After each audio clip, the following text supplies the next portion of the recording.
Halo, nama saya Kenneth Andi dan dalam kesempatan kali ini saya akan membahas tentang struktur perkembangan sains untuk mata kuliah filsafat ilmu pengetahuan.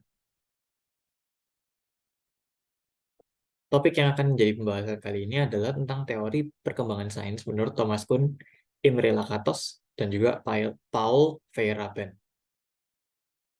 Sebelum itu kita perlu mengetahui bahwa dalam sains itu ada sekumpulan asumsi-asumsi mendasar untuk berjalannya sains.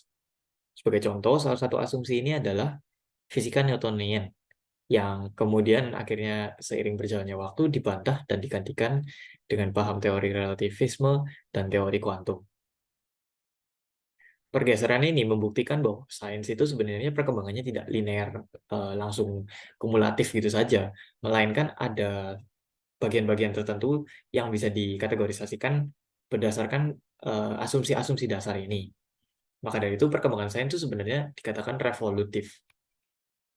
Gagasan ini dijelaskan oleh Thomas Kuhn. Thomas Kuhn adalah seorang filsuf sains asal Amerika yang membuat buku berjudul The Structure of Scientific Revolutions pada tahun 1962. Dalam buku ini, Kuhn menantang paham induktivis dan falsifikasionis tentang perkembangan sains yang linear tersebut. Ia juga mengajukan teori bahwa perkembangan sains itu berdasarkan paradigma yang berevolusi.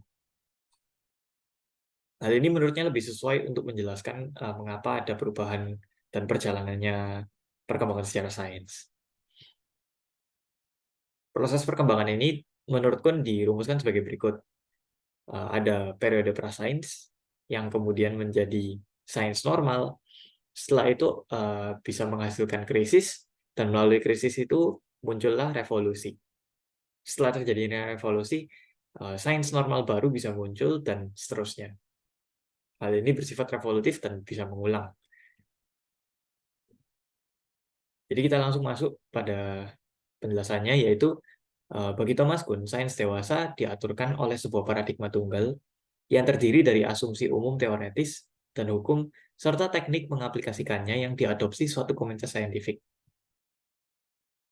Jadi paradigma di sini itu adalah suatu paham yang pada uh, suatu set orang-orang saintis ini menerima suatu paradigma, suatu cara berpikir, yang di mana cara berpikir ini menaungkan beberapa asumsi-asumsi tentang apa yang mereka observasi itu. Tapi sebelum adanya masa saintifik, itu ada masa prasains atau yang disebut juga sebagai pra-paradigmatik, di mana suatu paradigma yang dianut secara umum itu masih belum ada. Adanya adalah paradigma-paradigma spesifik-spesifik yang masih belum mendominasi. Nah, sebelum mereka mendominasi ini ada terjadi kompetisi untuk dominasi tersebut. Setelah suatu paradigma telah diterima, umumnya paradigma ini sangat susah untuk digeserkan dan resisting change, tidak mau berubah. Dalam masa sains normal, yaitu masa setelah prasains di mana paradigma itu sudah diadopsi secara umum dan juga sudah terset sebagai apa yang diterima oleh komunitas saintifik tertentu ini, itu prosesnya berjalannya sains itu diandaikan seperti puzzle solving, di mana suatu konklusi itu sebenarnya sudah diasumsikan akan terjadi atau diprediksi seperti hipotesis gitu. Jadi berjalannya sains pada sains normal itu sebenarnya cuma membuktikan, lebih benarnya mencari cara untuk membuktikan apa yang dikatakan oleh paradigmanya. Dengan demikian, sains normal itu sebenarnya tujuannya adalah untuk mempertajam dan memperkuat akurasinya dari paradigma yang mereka anut ini. Caranya ya dengan menyelesaikan permasalahan-permasalahan yang dianggap signifikan oleh paradigmanya sendiri. Sebenarnya, walaupun demikian, hal ini masih berpotensi untuk menghasilkan anomali. Anomali adalah suatu fenomena yang di luar prediksi paradigmanya. Ketika hal tersebut terjadi, bisa muncul masa krisis. Namun sebelum itu kita perlu memahami bahwa suatu anomali itu sebenarnya bisa diselesaikan dengan tiga cara. Tiga cara tersebut, yaitu A, diselesaikan dan kembali ke normal, yaitu maksudnya ketika suatu paradigma itu bisa menerima suatu anomali baru ini dengan mengadakan fakta baru atau menyesuaikan fakta yang sudah ada, yang tidak menggeserkan atau menggantikan sepenuhnya paradigmanya ini. Kemudian B, itu anomali tersebut tidak selesai. Dan justru eksistensinya diakui ada, dan hal tersebut menjadi bukti bahwa ada kelemahan antara dari paradigma atau praktisi saintifiknya dan juga perangkat yang ada. Jadi contohnya kayak masih mikroskopnya masih belum bisa nyampe ke dalam-dalam banget. Sebagai contoh itu di fisika kuantum itu kan sangat susah untuk melihat eh, atom-atom yang atau partikel-partikel yang subatomik karena ya perangkat kita masih belum bisa mengobservasi sekecil itu. Nah, itu paradigmanya masih belum terganti tapi diakui ada kelemahan di sana. Lalu poin ketiga adalah munculnya paradigma baru yang bisa menerima anomali. Nah, di sini diasumsikan bahwa paradigma yang lama ini tidak mampu untuk menaungi anomali yang baru ini. Dengan demikian, perlunya paradigma baru yang bisa menaungi anomali baru dan juga menjelaskan hal-hal yang sudah dijelaskan oleh paradigma sebelumnya.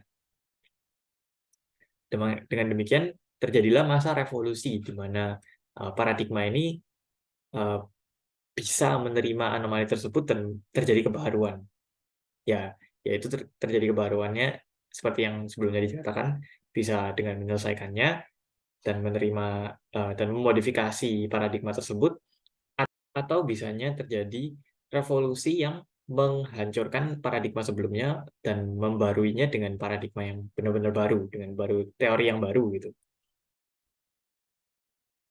Dalam pandangan Thomas Kuhn ada hal yang menarik, yaitu dia menjelaskan bagaimana adanya faktor sosiologis yang bermain di balik komunitas-komunitas saintifik.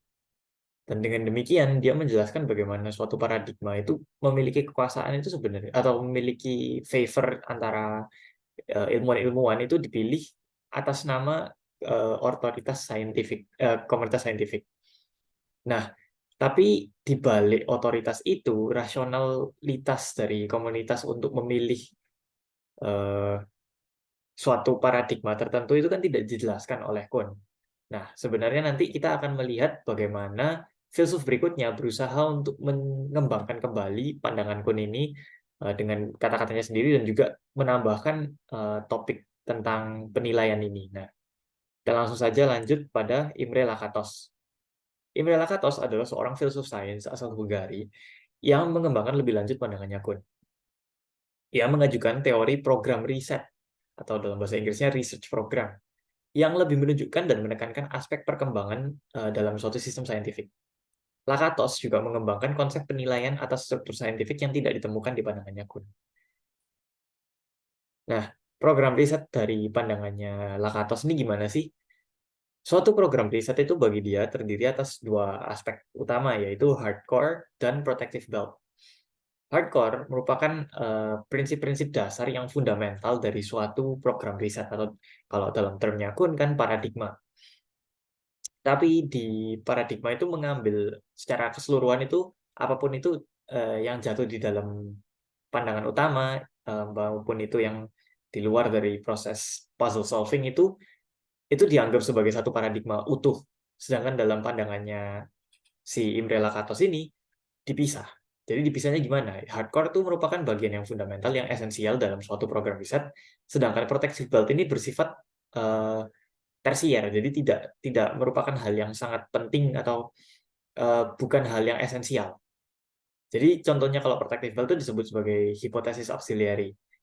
Uh, Berarti hipotesis-hipotesis di luar hipotesis utama atau hukum utama dari suatu prinsip program riset ini itu sebenarnya bisa diganti. Protektif, kenapa dia pakai kata protektif? Karena ketika suatu program riset itu diberikan kritik dan ada fenomena-fenomena yang anomali, itu protective belt inilah yang berusaha untuk mengubah dan memodifikasi diri supaya bisa menjaga, memprotek hardcore ini yang usahanya itu tidak supaya dihilangkan gitu, supaya program risetnya tetap jalan.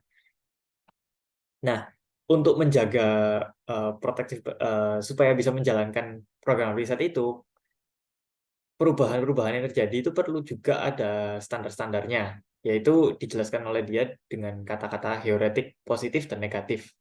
Jadi kalau yang positif itu term-term yang digunakan mungkin seperti lakukanlah ini, sedangkan yang heuretik negatif itu yang jangan lakukan ini kalau mau program risetnya tetap jalan gitu.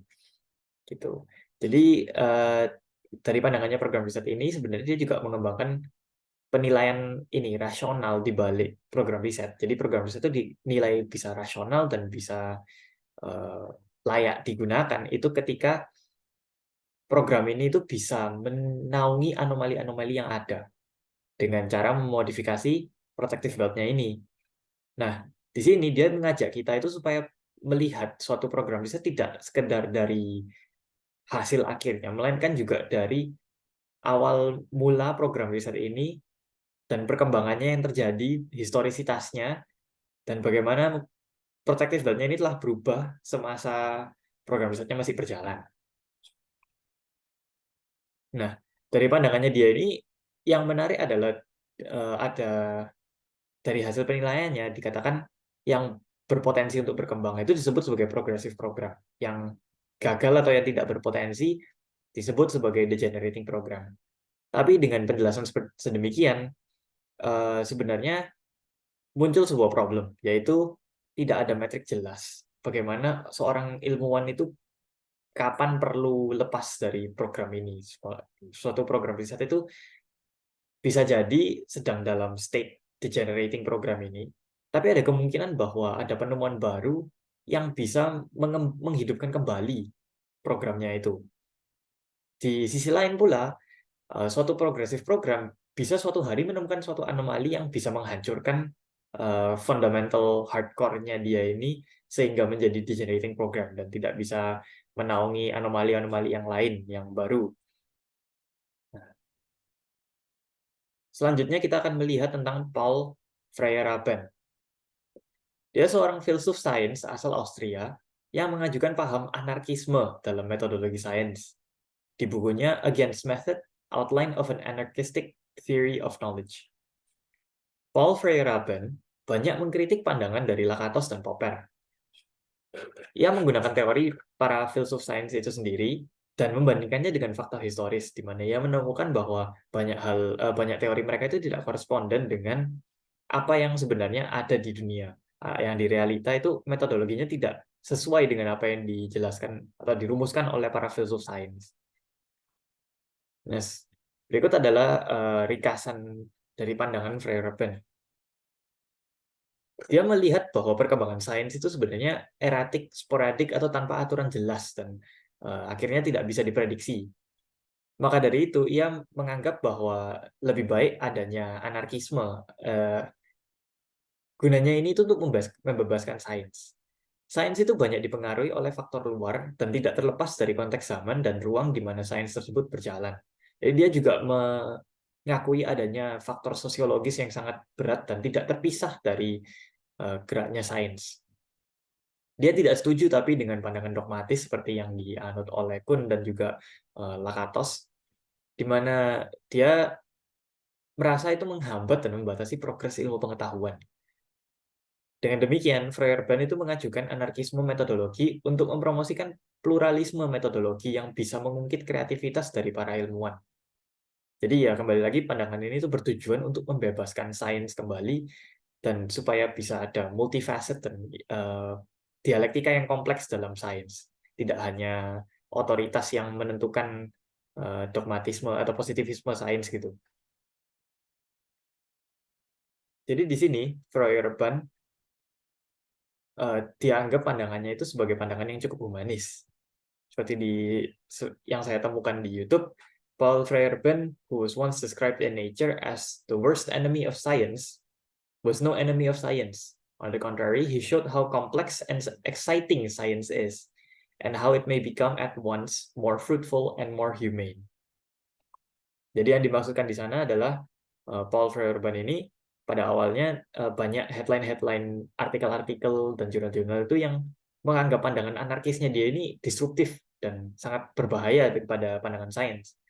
Tapi ternyata ketika kita membaca dan mendalami pandangannya dia, itu menunjukkan bagaimana dia melihat sains itu sebagai hal yang sangat kompleks dan tidak satu hal yang linear saja, dan dengan demikian dia menghasilkan pandangan sains itu yang lebih manusiawi. Berikut adalah referensi yang saya gunakan untuk presentasi kali ini. Saya ingin mengucapkan terima kasih atas perhatiannya dan juga semoga dapat menjalankan hari dengan lancar. Terima kasih.